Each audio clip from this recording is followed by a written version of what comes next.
दोस्तों आज बाजार में काफ़ी बड़ी गिरावट हुई। अब इस गिरावट के पीछे जो सबसे बड़ी वजह है वो है यूएस से आई हुई बैड न्यूज। यूएस की दो बड़ी बैंकें डूब गई। अब यहाँ पे देख सकते हो जैसी खबर निकल कर आई उसके बाद में माहौल पूरा बिगड़ा। और आपको ये पता होगा, लोगों को इसीलिए डर लगता है क्योंकि 2008 में जब बाजार क्रैश कर गया था हमारा, उसके पीछे वजह भी थी यूएस के बैंक का डूबना। आप देख सकते हो लेमन ब्रदर्स बैंक डूबी थी। उसके बाद में अमेरिका से जो गिरावट शुरू हुई वो पूरे विश्व में फैली और बहुत ही ज़बरदस्त लोगों को नुकसान हुआ और वो याद फिर से ताज़ा हो गई। और इसी वजह से लोगों ने डर के मारे आज काफ़ी बड़ी बिकवाली की है। लेकिन इसके बीच में एक चौंकाने वाली खबर निकल कर आई है। आज भले ही बाजार में भारी गिरावट हुई लेकिन एफआई ने आज बिकवाली काफ़ी कम की है। तो क्या है इसका इशारा? क्या एफआई इस समय बाजार में भरोसा कर रहे हैं? क्या उनका इन्वेस्टमेंट आने वाले समय बाजार में और बढ़ने वाला है? दूसरी तरफ देखें तो अमेरिका के बाजार खुल चुके हैं और वहां से कैसे सिग्नल निकल के आ रहे हैं उसको जानने की कोशिश करेंगे। क्या कल हमारे बाजार में फिर से पॉजिटिव माहौल बनेगा या फिर भारी गिरावट होगी? यहाँ पे इस गिरावट के पीछे 3-4 बड़ी वजह जिसको एक एक करके हम डिस्कस करेंगे और आगे की क्या रणनीति बना सकते हैं, कौन से सेक्टर में इन्वेस्टमेंट कर सकते हैं जिससे आने वाले समय हमें कुछ अच्छा प्रॉफिट मिले। वैसे अगर आप देखें तो अदानी ग्रुप का जब से मामला बना है बाजार में लगातार निगेटिव वातावरण तो बना है, लेकिन अदानी ग्रुप की वजह से ही बाजार रिकवर भी हुआ था।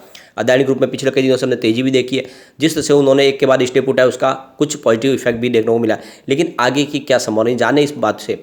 एक आईपीओ आज नया खुला है, क्या उसमें निवेश करना चाहिए, इन सारी बातों को समझेंगे इस वीडियो के माध्यम से। लेकिन फ्रेंड उससे पहले अगर आप पहली बार हमारे चैनल पर आए तो चैनल को सब्सक्राइब कर दीजिए, एक बेल आइकॉन दबा दीजिए ताकि जब भी नया वीडियो बने पहला नोटिफिकेशन आपको मिले। वीडियो पसंद आए तो लाइक शेयर जरूर कीजिए। चलो फ्रेंड्स वीडियो स्टार्ट करते हैं। मैं हूँ आपका दोस्त एसबी दवे और हमारे अपने चैनल ऑनलाइन कमाई में आपका बहुत बहुत स्वागत है। सबसे पहले अगर हम बीएसई सेंसेक्स की बात करें तो आज 58,237 के स्तर पर क्लोजिंग है। 897 पॉइंट की भारी गिरावट के साथ में 1.52% गिरा हमारा बीएसई सेंसेक्स। और अगर इंट्राडे में देखें तो 1000 से पॉइंट ऊपर की गिरावट हुई, यानी काफ़ी ज़्यादा गिरावट थी। अब निफ्टी 50 देखें तो 17,154 पर आ चुका है। 17,200 का इसने स्तर तोड़ा है, जो एक तरह से काफ़ी वीक सिग्नल दिखाई दे रहा है। 1.49% गिरा। और निफ्टी नेक्स्ट 50 की बात करें तो यहाँ पर भी 1.28% की गिरावट थी। निफ्टी 100 में 1.43% की गिरावट और निफ्टी 200 में 1.51% की गिरावट। निफ्टी 500 में भी 1.54% की गिरावट।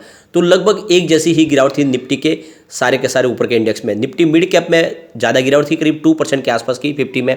और निफ्टी 100 में देखें तो यहाँ पर भी 1.99% की गिरावट थी। यानी एक बात समझ में आ रही है कि गिरावट बड़े इंडेक्स की बजाय मिड कैप में ज़्यादा थी। इसके अलावा अगर स्मॉल कैप देखें तो वहाँ पे और ज़्यादा गिरावट थी। आप देख सकते हो निफ्टी स्मॉल कैप 100 में 2.23% की गिरावट थी। तो ये तो बात क्लियरली समझ में आ रहा है कि आज सबसे ज़्यादा जो पिटा हुई इस गिरावट में वो स्मॉल कैप की हुई है। स्मॉल कैप के बाद मिड कैप गिरा और उसके बाद में निफ्टी के इंडेक्स गिरे। तो ये जो गिरावट है, ये ज़्यादा गिरावट आज स्मॉल कैप के अंदर थी। और अगर हम सेक्टरल इंडेक्स की बात करें तो आप ये देख सकते हो कि जो सबसे बड़ी आज पिटाई हुई है वो है पीएसयू बैंक की, क्योंकि खबर भी बैंकों से संबंधित निकल कर आई थी जब अमेरिका की 2 बैंक डूबी, तो इसीलिए इसका इफेक्ट देखने को मिला बैंकों पे। तो आज निफ्टी बैंक 2.27% गिरा। स्पेशली पीएसयू बैंक में ज़्यादा गिरावट हुई, करीब 2.87% की गिरावट हुई। और प्राइवेट सेक्टर का बैंक भी 2.44% गिरे। उसके बाद में अगर आप देखें तो जो गिरावट थी वो निफ्टी मीडिया के अंदर थी 2.51% की, तो काफ़ी बड़ी गिरावट वहाँ पर भी थी। और निफ्टी फाइनेंशियल सर्विस भी 1.63% गिरा।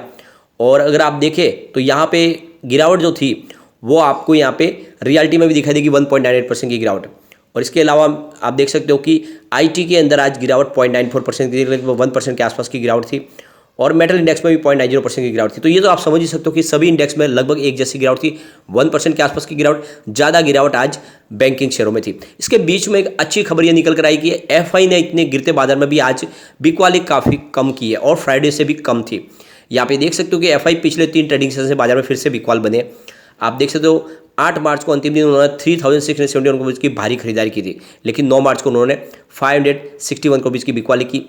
10 मार्च को उनकी जो बिकवाली थी वो 2061 करोड़ के आसपास की थी, लेकिन आज उन्होंने 1546 करोड़ की ही बिकवाली की है। यानी एक तरह से देखें तो यहाँ पे राहत मिल रही है एफआई की तरफ से। एफआई इस समय बाजार में इतना एग्रेसिव तरीके से बिकवाली नहीं करे जितना बाजार में गिरावट हुई है। आज उनका जो परचेस है वो भी 10,135 करोड़ के आसपास था, जो काफ़ी अच्छा कहा जा सकता है। इसके बीच में अगर आप देखें तो इंटरनेशनल मार्केट खुल चुके हैं। डाउ जोन की बात करें तो 31,873 के स्तर के फ्राइडे की भारी गिरावट के बाद अभी भी 0.11% की गिरावट है। S&P 500 की बात करें तो 3,848 के स्तर पे 0.35% की गिरावट है।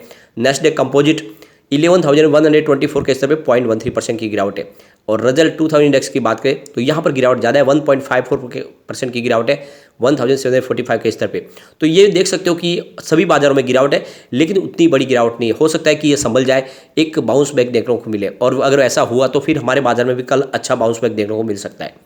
तो जैसे कि आज पूरा इंडिया का बाजार हो या फिर विश्व के दूसरे बाजार, वो सब अमेरिका के हिसाब से चलते हैं। अगर अमेरिका छिकता भी है तो पूरी दुनिया को सर्दी जुकाम हो जाता है, और ये हमें देखने को मिला आज के ट्रेडिंग सेशन में, जब अमेरिका में 2 बैंकों के गिरने की खबर है, उसके बाद में हमारे बाजार में भयंकर गिरावट हुई आज। सबसे बड़ी बात यह है कि जो इंडिया VIX है, जो वॉलेटिलिटी इंडेक्स है, उसमें आज 21% की बढ़ोतरी देखने को मिली, जो ये बता सकता है कि बाजार में भारी गिरावट की संभावना बनी हुई है।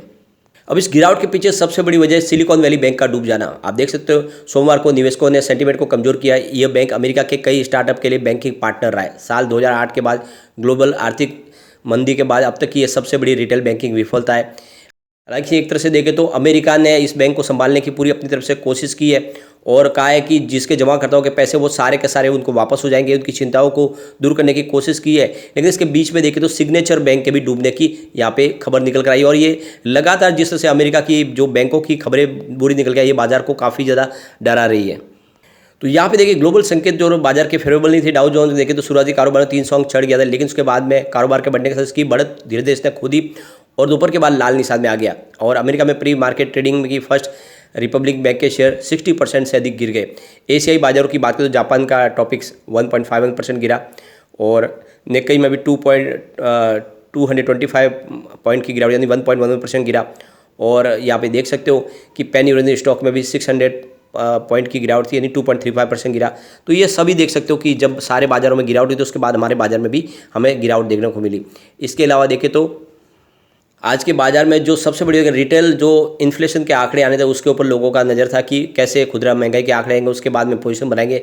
आप देखें तो जनवरी महीने में 6.52% के आसपास थी हमारी महंगाई दर, और एक्सपर्ट को मानना था कि फरवरी में इसमें मामूली गिरावट की उम्मीद है। तो फिलहाल आप देख सकते हो कि ये जो सर्वे किया गया था पोल के, उसमें फरवरी महीने में जो महंगाई दर है वो 6.4% के आसपास रहने की संभावना बनी हुई थी, और इस वजह से देखें तो महंगाई अगर तेज़ी से बनी रहेगी तो RBI ब्याज दर में और बढ़ोतरी कर सकता है, इसका भी डर बाजार को बना हुआ था। और इसका दूसरा जो मुख्य रीजन है कि सिलिकॉन वैली बैंक के डूबने के बाद फेड ने एक और नए बैंक टर्म फंडिंग प्रोग्राम यानी कि ये जो BFTF के जरिए डिपॉजिट संस्थानों को अतिरिक्त फंडिंग उपलब्ध कराई है, जिससे बैंक के जमाकर्ताओं की सुरक्षा की जाएगी। नोमुरा के एनालिस्ट का कहना है कि इसका मतलब यह है कि अब फेड पुट है और शेयरों के लिए सबसे बुरा जो समय था वो खत्म हो गया है। हमें नहीं लगता कि ऐसा है। अमेरिका में महंगाई का स्तर अभी भी ऊंचा बना हुआ है। फेड इसे नीचे लाने की कोशिश करेगा और अमेरिका में फिर मंदी की आशंका बनी रहेगी, यानी आने वाले समय अमेरिका में और भी मंदी बनी रहेगी। और ऐसे में अगर आप देखें तो बाजार में लोगों का रुझान सोने की तरफ बढ़ने लगा है, क्योंकि बाजार जब गिरने लगते हैं तो लोगों का सुरक्षित निवेश की तरफ उनका रुझान होता है, सोने की तरफ। इसलिए गोल्ड में वो निवेश करने के बारे में सोच रहे। वैसे आप देखें तो फरवरी के रिटेल महंगाई के आंकड़े आ चुके हैं और इस बार 6.44% के आसपास रही है महंगाई दर, और जनवरी में ये 6.52% थी, तो मामूली सी गिरावट हुई है। तो जैसा कि एनालिस्टों ने यहाँ पे अपना जो अंदाजा लगाया था पोल के माध्यम से, वैसी ही यहाँ पे इस बार महंगाई दर देखने को मिल रही है। तो दाल चावल और सब्जियों की थोड़ी सी दाम में कमी होने की वजह से मामूली सी राहत मिले, लेकिन अगर आप देखें तो अभी भी दिसंबर के मुकाबले इसमें अभी भी बहुत ज़्यादा वृद्धि है, क्योंकि 5.72% के आसपास थी दिसंबर महीने में। इसका मतलब अभी महंगाई दर ऊपर बनी हुई है और इसके लिए RBI की तरफ से सख्त कदम उठाया जा सकता है। अब यहाँ पे देख सकते हो लगातार दूसरे महीने इन्फ्लेशन RBI के 6% के टॉलरेंस लेवल से ऊपर बनी हुई है। कंज्यूमर प्रोडक्ट्स CIPA के बास्केट में लगभग आधे हिस्सेदारी खाद्य पदार्थ की होती है, और कुछ देख सकते हो कि जिस तरह महंगाई बनी हुई है, हो सकता है कि RBI इसमें और आगे रेपो रेट बढ़ाए।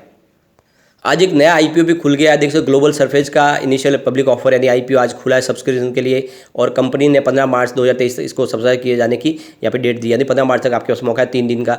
और इसकी जो इशू प्राइस रखी गई 133 से लेकर 140 के आसपास में, और 100 के शेयर के लॉट इसके तय किए गए।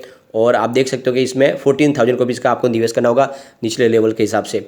इसके अलावा एक बड़ी अपडेट यह है कि यस बैंक का आज लॉक इन पीरियड खुल गया है, और जो 75% जो शेयर लॉक थे बड़ी बड़ी बैंकों के, उनके लिए आज मौका है कि वो अपनी यहाँ पे प्रॉफिट बुक कर सकते हैं। तो काफ़ी लोगों ने प्रॉफिट बुक की भी है, लेकिन जिस तरह से निचले लेवल से यस बैंक में रिकवरी आई, ये संकेत है कि आने वाले समय यस बैंक में फिर से एक तेजी का वातावरण बन सकता है। तो ये निचले लेवल से यस बैंक में इस समय खरीदारी की जा सकती है। लेकिन फ्रेंड, कोई भी इन्वेस्टमेंट करने से पहले अपने फाइनेंशियल एडवाइजर से बारे में ले ले या अपना खुद का रिसर्च करें, क्योंकि मैंने वीडियो आपके एजुकेशनल पर्पज़ के लिए ही बनाया। वीडियो पसंद आए तो लाइक शेयर जरूर कीजिए और चैनल को सब्सक्राइब कर दीजिए। Thank you friend.